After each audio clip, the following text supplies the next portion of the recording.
Ministerio Los Timoteos presenta un nuevo video. Hoy hablaremos acerca de la caída del hombre. Este es nuestro segundo video sobre la doctrina del pecado. Quédate para que juntos aprendamos lo que Dios tiene preparado para ti y para mí.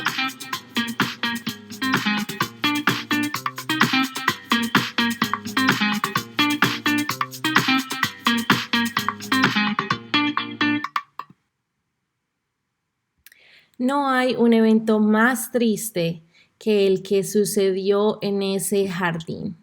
No hay un evento más triste porque este evento, este suceso trajo la destrucción y lo peor que pudo haber entrado al mundo, que es el pecado.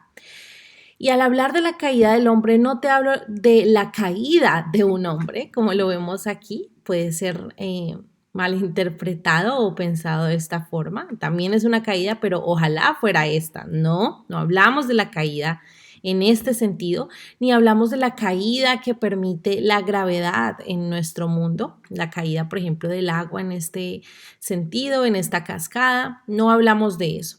Hablamos de la caída que trajo la sombra más oscura, que trajo el lamento más grande a la vida humana y al universo a lo largo de los siglos.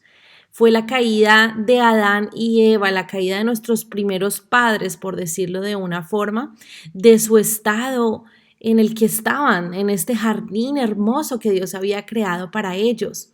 Esta caída que fue la que trajo esta sombra tan oscura en la que la comunión del hombre con Dios fue arruinada. Esta caída que representó el pecado, la entrada del pecado al mundo, la muerte, la corrupción, el dolor. No solo en el cuerpo, sino también en el alma, porque empezamos ya a conocer lo que es fallarle a Dios. Esta sombra que trajo este acontecimiento fue lo más oscura que te puedas imaginar, como cuando juegas hide and seek, las escondidas, que tapas y cubres tus ojos para no ver, ¿cierto? Que es parte de las reglas. Y así, aunque quede todo totalmente oscuro, no es lo suficientemente oscuro como la sombra del pecado, de la entrada del pecado, de la caída. A lo largo de los siglos, nuestra perspectiva del mundo se ha visto forjada por esta caída, puesto que el estado que había original de nuestros padres, por decirlo así, nuestros primeros padres, de nuestros ancestros, de las primeras habitantes de este mundo, fue un estado de perfección, estaba todo bien, ¿verdad? Pero al entrar el pecado, el estado de justicia, de vida y de comunión con Dios originales, estos tres elementos que habían, se fueron destruidos, puesto que el pecado trajo consigo la muerte y la corrupción en todas las facultades del alma y del cuerpo humano. ¿Sí? Las consecuencias del pecado se ven allí. Y ningún aspecto de la experiencia humana es más crucial para que podamos entender el mundo en el que vivimos, la desesperación de las situaciones en las que estamos, la necesidad de nuestro mundo de que Dios intervenga, de que Dios interviniera enviando a su Hijo, ¿verdad? A su único Hijo para que muriera por nosotros, como dice Juan 3:17. Dios no me envió a este mundo para condenar a la gente, sino para salvarla. Toda esta destrucción, todo lo que el pecado trajo, todo este dolor, esta muerte, corrupción, toda esta alteración al estado original que había, pues traído por el pecado, que había sido traído por el pecado, todo esto nos demuestra la gran necesidad de Cristo, la gran desesperación sin Él y la mano que necesitábamos del Dios eterno que interviniera, que interviniese en nuestro mundo. Porque la caída del hombre fue un momento tan crucial para la humanidad que a veces ni siquiera lo entendemos bien. A veces nos pintan en los libros animados, quizás sin una intención mala, pero nos muestran una imagen muy caricaturesca, muy colorida, muy bonita de la situación y de lo que pasó en ese jardín del Edén. Nos muestran de una manera muy pintoresca lo que sucedió, pero lo que sucedió fue realmente horrible y por eso es que al leer la palabra del Señor nuestros ojos son abiertos a muchas realidades que a veces no comprendemos de otro modo. Solo la palabra puede abrir nuestros ojos a eso. Cuando leemos que fue el pecado, la destrucción que el pecado trajo, que fue el pecado lo que dañó esta imagen tan hermosa e ideal que había originalmente, entendemos que la imagen de pronto no es tan bonita realmente, no tiene tantos colores, no es tan agraciada, porque fue lo peor que nos pudo haber pasado.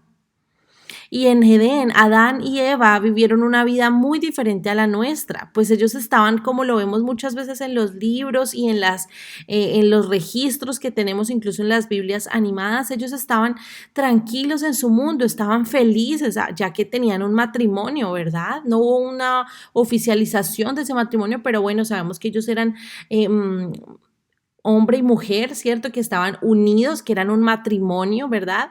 Que habían sido bendecidos en su vida, en su trabajo, tenían todo lo que quisieran, ¿cierto? La vegetación, la flora, la fauna, los animales, todas las cosas que necesitaban, habían sido bendecidos en todas las áreas de su vida. Y no solo en la provisión de los frutos, de la comida, de los animales, que Adán tenía el poder de sojuzgar, ¿cierto? De ser el que mandaba, ¿verdad? No solo este tipo de bendición, sino la bendición de tener paz con Dios, chicos y chicas. Paz con Dios, paz con Dios. Esa era la bendición más grande que tenían. Pero ¿qué pasó?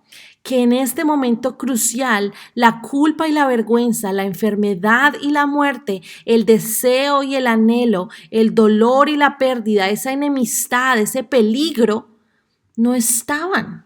No había lo que hoy vemos en nuestro mundo, de lo que somos testigos hoy día. Era un mundo ideal. Era un mundo en el que todo esto que te mencioné, el que la enfermedad, la muerte, el desear algo así, mejor dicho, imposible, sudando para obtenerlo, la vergüenza, todo esto, la enemistad, el peligro, no estaba. Y no había espinos, ¿cierto? Era un mundo ideal, ¿cierto? Entonces vemos aquí, no sé si has visto esta película de Disney cuando están cantando A Whole New World, creo que es el título de la canción, y muestran todo lo ideal y todo lo bonito, y siempre en las películas nos muestran todo lo animado y lo ideal del mundo, ¿cierto? Si no hubiera pasado lo que vemos hoy en día. Pero al introducirse todos estos elementos que vemos en pantalla, que la vergüenza, que el dolor, que la muerte, este estado original se dañó totalmente. Y mira bien estos componentes porque te vas a dar cuenta de que nuestro mundo actual es caracterizado por cada uno de ellos. Peligro por los ladrones, te voy a mencionar pequeños ejemplos. Culpa por el pecado, por cuando nosotros nos equivocamos, sentimos culpa. Vergüenza, ¿cierto? Porque vemos un montonón de gente que tiene tristeza, que tiene pena en su corazón, que tiene un vacío en su corazón y que lo expresan de muchas maneras, como con ideologías falsas.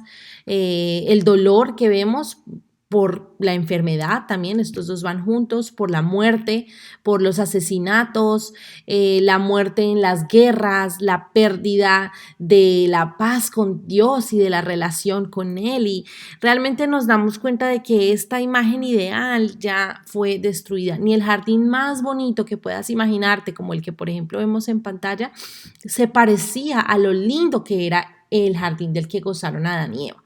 Ni se parecían. Pero esa belleza no podía ser arruinada, ni siquiera por estos molestos cardos o espinos que tienen los tallos de las flores o de las rosas. Ni siquiera eso podía arruinar la belleza de este jardín. Ni siquiera el sudor en la frente de Adán y Eva cuando corrían, cuando disfrutaban, supongamos, arruinaba la belleza de este jardín. Pero todo cambió cuando ellos se entregaron a estas mentiras de la serpiente, cuando le prestaron atención a ella, cuando decidieron colocarla como más importante que el mismo Dios, que les hablaba a ellos de cerca, cuando desafiaron la ley de Dios. Y allí es cuando nosotros, cuando leemos la historia, nos podemos distraer, ¿verdad? Nos podemos distraer porque decimos, bueno, la serpiente antes no se arrastraba, ¿cierto? Porque el castigo fue que ella se arrastrara. Entonces, ¿será que caminaba y será que tenía piernas, patas, ¿cierto? Y cómo era Eva, y será que si era una manzana, será que la serpiente hablaba con voz propia así fuerte, o como todo este tipo de preguntas que nos surgen, pero que no podemos dejar que nos distraigan, porque estas son cuestiones triviales que realmente en muchos de los casos la Biblia guarda silencio. La Biblia no nos dice explícitamente, ay, que la serpiente tenía 6 patas y no nos dice, ¿cierto? O 4 patas, no nos dice. Y por eso es que ahí nosotros también guardamos silencio. Hemos aprendido en la iglesia que cuando la Biblia guarda silencio, nosotros guardamos silencio, ¿sí?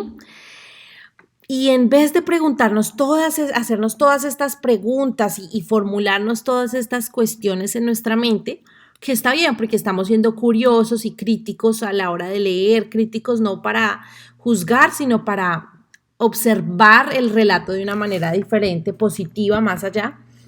Pero realmente lo que nos importa y lo que realmente nos compete, lo que realmente debemos interesarnos, es en el hecho de que lo que pasó es indiscutible. Sea que la serpiente caminara o no, sea que fuera una manzana o un mango lo que se comieron, pasó lo que pasó. Pasó lo que vemos hoy en día. Y a decir verdad, esta imputación del pecado de Adán a toda la descendencia, es el hecho de que él colocara prácticamente el pecado en toda su descendencia natural, es un acontecimiento que nos demuestra que desde el nacimiento, realmente desde la concepción y el nacimiento, va a estar el pecado. Eso es lo que nos muestra este evento, ¿cierto? Que antes de que, por ejemplo, este pequeño bebecito vaya al jardín y le pegue, por ejemplo, a un compañerito en el jardín porque quería un helado y él le pegue, y eso sabemos que es un pecado ya, ¿cierto? Antes de que él mismo empiece a vivir esa vida, ahí él ya tiene pecado. Ahí donde tú lo ves, chicos y chicas, ahí donde ustedes lo ven, él ya tiene pecado. Cuando tú y yo éramos bebés, ya teníamos pecado. Cuando parecíamos todos tiernitos en nuestros pañales, en la camita, en la cunita, tomando tetero, todos tiernos, todos bonitos, ya teníamos pecado. Ya había pecado en nuestros corazones. Ya estábamos manchados con el pecado, ¿cierto? Es por eso que el Hijo de Dios, Jesucristo, expió ese pecado, muriendo en lugar de nosotros los pecadores. Es por eso que si negamos la caída del hombre, estamos robándole el mérito a la muerte de Cristo. Le estamos robando su significado, su poder redentor y salvífico. Cuando no reconocemos la importancia de la fealdad del pecado, de lo feo que es el pecado, de lo horroroso que es el pecado, cuando no estudiamos sobre la caída del hombre, sobre lo que el hombre tiene en su corazón a través de lo que la palabra nos revela, estamos disminuyendo, quizá sin querer o con intención, no sabemos, el poder redentor y salvífico que tiene la cruz, que tiene Jesucristo, que tiene su resurrección al tercer día. Entonces, si comprendemos la caída como un evento histórico solamente, ay, eso pasó y ya. Supongamos nos vamos acá y decimos, ay, sí, la caída, Adán y Eva, bueno, ya, eso hace parte de la historia. No vamos a poder entender la realidad del Evangelio, la necesidad de nuestro mundo de conocer a un Dios real, de conocer a Jesucristo, el que quita el pecado del mundo, el que lava nuestros corazones. ¿Has leído ese pasaje en la Biblia, en Isaías, que dice que si nuestros pecados fueran tan sucios, tan negros como un pavimento, como la grana, sucios, Él los emblanquece como la nieve. Si nosotros no vemos así las cosas, va a ser muy difícil que entendamos el poder de la cruz, que exaltemos a Cristo por su obra. Romanos 3, del 10 al 18, dice, como está escrito, no hay justo ni aun uno, o nadie entiende nada, ni quiere buscar a Dios. Todos se han alejado de Él. Todos se han vuelto malos. Nadie, absolutamente nadie quiere hacer lo bueno. Solo dicen cosas malas, solo saben decir mentiras, solo saben eso. Hacen tanto daño con sus palabras como una serpiente con su veneno. Nos está comparando con una serpiente, así de malo es nuestro corazón. Hablan con amargura y maldicen a la gente. Fácilmente se enojan. ¡Wow!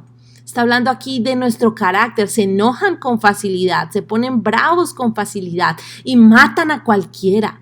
A donde quiera que van, todo lo destruyen y lo dejan destrozado. No saben vivir en paz. Y esta parte es tremendamente poderosa. Ni respetan a Dios. Y tú dices, yo no he matado a nadie, yo no he matado nunca a nadie. Por ahí a una mosquita que en un paseo se me paró en la frente y estaba que me molestaba en el oído y ¡pum! La maté. ¿Solo eso? No.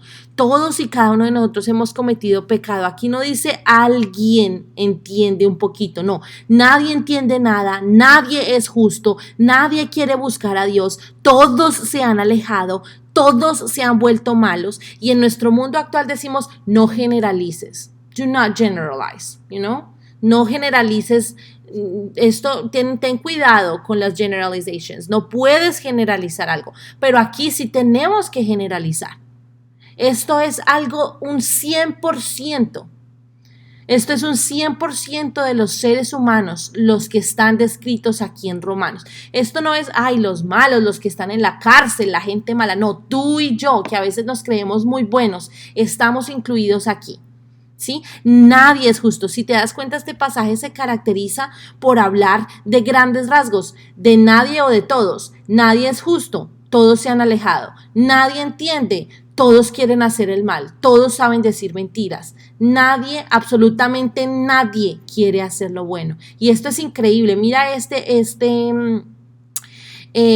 adverbio. Absolutamente nadie quiere hacer lo bueno. Entonces, con esta descripción, vemos que esta descripción encaja en nuestro mundo de manera excelente. Y aquí vemos que nuestro mundo realmente nos muestra dos palabras: la depravación y la corrupción. Cada línea de este pasaje que acabamos de leer de Romanos fue tomada de la Biblia hebrea. Y Pablo no necesitó hacer ningún pensamiento original del estado caído del hombre, porque hace mucho tiempo la Biblia ya decía cuál era ese estado. Si tú ves nuestro mundo, pero si también ves lo que los estudiosos, los eruditos en inglés es scholars, lo que los eruditos, la gente que estudia de la Biblia, los teólogos, si tú ves lo que ellos dicen, cómo describen al hombre, te vas a dar cuenta que ellos describen al hombre como un ser totalmente depravado y corrompido. Ese es el hombre. Un hombre que está totalmente depravado y corrompido. Pero tú te puedes estar preguntando, ¿qué es depravado y qué es corrompido? Porque algunas personas dicen, no, pero tampoco es que el hombre sea tan malo. No, somos totalmente depravados y totalmente corrompidos. Esta es una doctrina que la Biblia nos enseña. Ser depravado es alguien que como un individuo que tiene costumbres muy viciadas, llenas de vicios, de adicciones, de cosas repetitivas malas o corrompidas. Se aplica a la persona que causa daño, dolor, padecimiento. Y ser corrompido es ser alguien o ser algo corrupto, podrido, descompuesto, pútrido. ¿Leíste bien esto? Podrido, descompuesto, pútrido.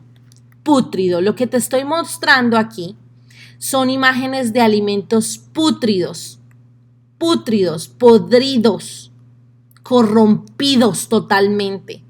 Estoy segura de que no quisieras probar ni 1 milímetro de esta comida, ni incluso las partes que están supuestamente no tan afectadas como esta. Por ejemplo, esto no está tan feo como esto, tan pútrido como esto, ni siquiera comeríamos un poquito de esto, porque aunque no se ve así, está igual de podrido que esto. Todo en esta papa está corrompido, todo está podrido, todo en este tomate está pútrido, en esta manzana todo está pútrido, todo en esta carne está pútrido. Y algunos de ustedes en este momento pueden estar, uy, qué asco, how gross, I hate that, I don't want to see that anymore. Bueno, así y mucho peor, ni siquiera así, mucho peor era nuestro corazón, con gusanos aquí, con putrefacción adentro. Así, mucho peor éramos nosotros, como este jamón, esta carne ya vencida, no teníamos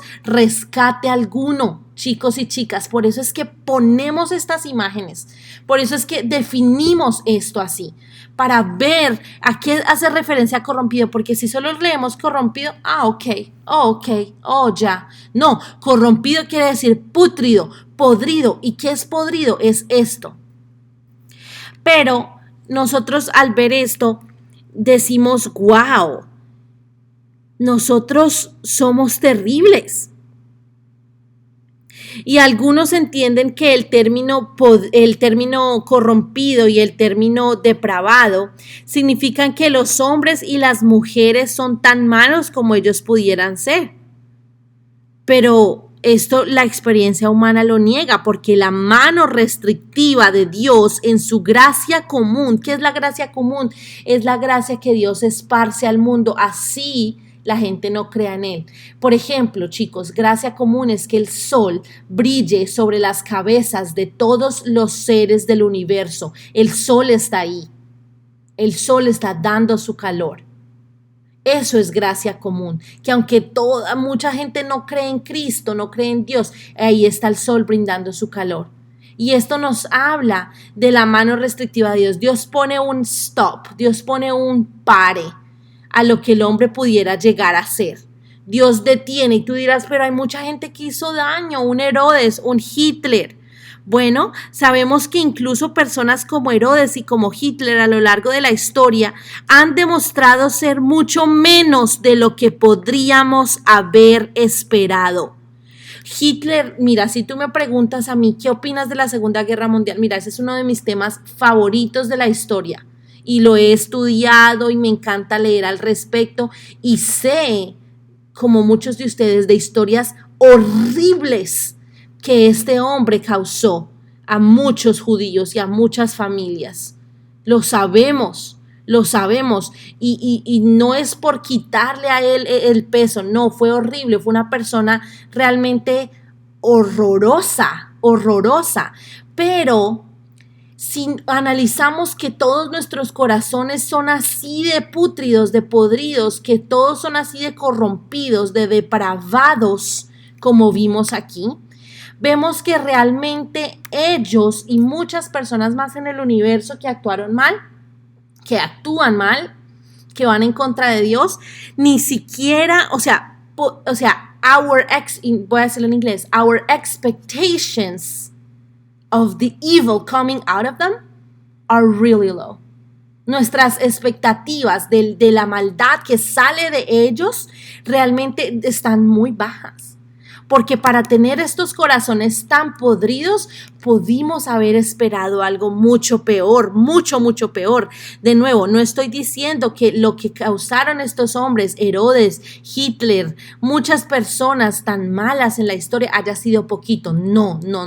Estoy diciendo que la mano restrictiva de Dios puso un stop, puso un detente en esta depravación total, que sí, estamos totalmente podridos, depravados y corrompidos, pero que en la gracia común de Dios, Dios no deja que el hombre sea tan malo como puede ser. Y voy a repetirlo, en la gracia común de Dios, Dios no deja que el hombre sea tan malo como pudiera ser. Y lo voy a decir en inglés. In God's common grace, because this is common grace, because they don't believe in God, right?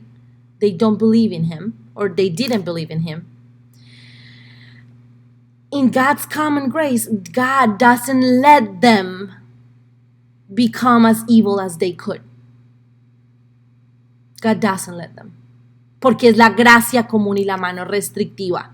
Estas son doctrinas súper importantes, chicos, para que aprendamos, para que veamos, ¿cierto? Y muchas personas ahorita están pensando, wow, pero tenemos que cambiar el mundo con la educación, dar dinero y la riqueza en vez de la pobreza y un gobierno diferente. Y todos estos son ideales muy bonitos, pero lo único que puede sanar el corazón roto, podrido, destruido, corrompido, depravado del hombre es Jesucristo. No se puede hallar salvación o respuesta a los problemas de la vida, a los problemas del universo, sin tocar el tema de Jesucristo. El hombre caído no puede ser su propio salvador, por eso es que la educación no nos salva, ni el dinero, ni los gobiernos. Esos son ideales muy bonitos, pero no nos salva. El hombre no puede ser su propio salvador. El hombre no puede encontrar respuesta a los problemas en sí mismo. Porque si el cuerpo del hombre no lleva las marcas de la caída, entonces los defectos, las deformidades, la enfermedad, el envejecimiento, todo esto lo vemos en pantalla, la muerte, todo esto es natural para nuestra raza. No son enemigos a los cuales tenemos que superar, ni a los cuales Cristo murió para derrotar. Claro que Cristo murió para darnos salvación, pero muchas personas dicen, Cristo murió para sanarte. Y realmente vemos que sí, Él puede sanarnos, Él tiene todo el poder para sanarnos, para acabar con un virus, quitarlo, para quitar el dolor, ¿verdad? Pero la razón por la que Cristo murió no es esto realmente, es esto realmente, es esto. Jesucristo murió por nuestro corazón, para que nuestro corazón hallara salvación, más que para que no nos salga una arruguita, más que para que no nos dé una gripa, más que para que se nos quite un dolor. Él murió para que el dolor más grande de todos los dolores del universo, que es el dolor que provoca un corazón corrompido, fuera quitado de en medio. Entonces, sí, claro que Dios nos puede sanar, claro que Dios puede ayudarnos, claro que Dios puede quitar las tragedias de este mundo, pero esa no es la razón por la que Jesucristo murió, sino para traer libertad a los corazones de los hombres. Pidamos a Dios, chicos, que nos muestre lo trágico, lo horrible que es el corazón del hombre, la destrucción, el pecado, para que asimismo sea sorprendente su evangelio. Que lo horrible del pecado, lo trágico, al estudiar esto, veamos lo sorprendente y maravilloso y glorioso que es el evangelio de Cristo. Que quedemos aterrados de su inmensa belleza, de la obra de Jesucristo.